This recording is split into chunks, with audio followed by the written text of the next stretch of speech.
La rétinopathie diabétique est une complication fréquente du diabète, caractérisée par des lésions des petits vaisseaux sanguins de la rétine. C'est la principale cause de cécité chez les personnes de moins de 50 ans. Cette affection est une forme de micro-angiopathie, dans laquelle les vaisseaux rétiniens deviennent fragiles et peuvent se rompre ou se boucher, entraînant des troubles visuels graves. La prévalence de la rétinopathie diabétique augmente avec l'ancienneté du diabète, la sévérité de l'hyperglycémie et le niveau de la tension artérielle. C'est pourquoi un dépistage systématique est essentiel pour tous les patients diabétiques afin de détecter la rétinopathie à un stade précoce et éviter les complications graves. Le diagnostic de la rétinopathie diabétique repose principalement sur l'examen de fond d'œil et la rétinophotographie. Le traitement repose avant tout sur le contrôle strict de l'équilibre glycémique et de la tension artérielle. La photocoagulation rétinienne au laser est un traitement de référence dans la prise en charge de la rétinopathie diabétique, surtout dans les cas les plus avancés.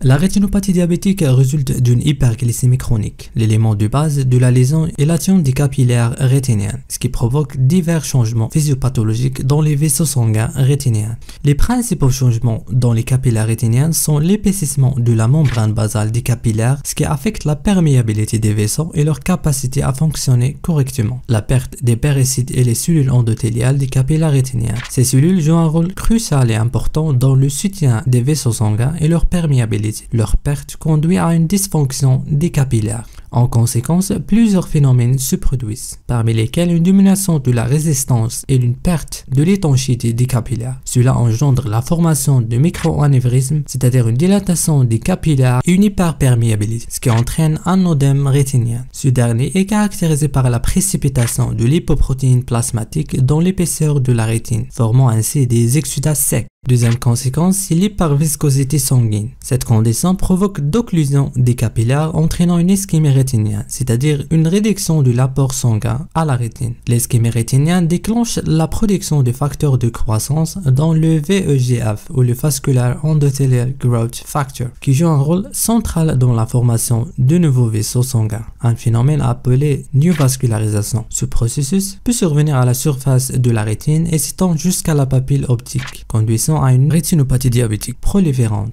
Cette forme de rétinopathie diabétique peut entraîner plusieurs complications graves. Le saignement des nouveaux vaisseaux entraîne une hémorragie intravitrienne, une fuite de sang dans le corps vitré de l'œil, en raison de la rupture des nouveaux vaisseaux sanguins fragiles. Le tissu fibreux de soutien des nouveaux vaisseaux peut exercer une traction sur la rétine, provoquant ainsi un décollement de la rétine, ce qui peut entraîner une perte de la vision.